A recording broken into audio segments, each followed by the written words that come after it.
根据吉比下中心耳鼻喉部医生李金泽表示，一位48岁中年男子因为慢性鼻窦炎合并鼻塞肉不时发作，接受7摆手术拢无好，已经鼻无味长达2冬，后来再次发作来到因病院，经过完整的评估，发现是第2型发炎反应所引起。他这一次呢，是因为反复性的鼻窦炎合并鼻息肉的发作，因此来到我们的耳鼻喉科门诊求诊。他之前已经接受过其他外院的7次的鼻窦炎手术，仍然在一直复发中。那在2020年之前呢，他就有发现说他的左侧的鼻腔的嗅觉呢就已经完全丧失，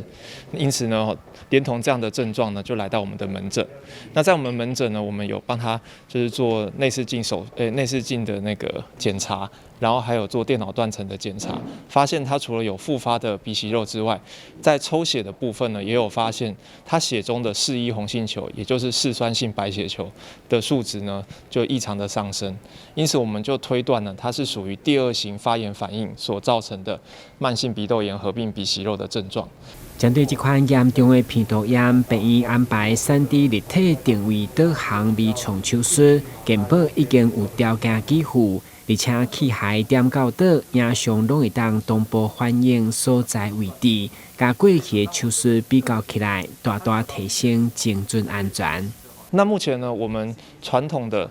内视镜手术呢，因为目前现在比较流行的是属于鼻窦内视镜手术，它是由我们鼻孔的自然开口进去，那外面呢就不会有伤口。相对于呢过去呢，我们会把整个脆配把整个脆配给翻起来的这样的手术呢，它的伤口会小很多。但是这样的手术也有一个小小的缺点，就是因为我们的内视镜进去呢是属于2D 平面的影像，因此呢在立体感方面，还有就是在鼻窦里面的一些死角，可能就没有办法呢做到这么的干净以及这么的详细这样子，这么的深入，而且接近眼眶啊，还有就是脑部的时候呢，也会担心说会破坏到这些结构这样。所以呢，我们引进这个3D 立体导航手术，可以让我们医师呢能够及时的在手术过程中知道我们的器械放在哪里，然后也可以知道我们的病灶在哪里。根据病院统计，目前依照这款手术治疗，对2020年8月启用以来，到2021年已经完成155人次，迈向精准医疗的一大步。台南新闻郭文吉、林英庚采访报道。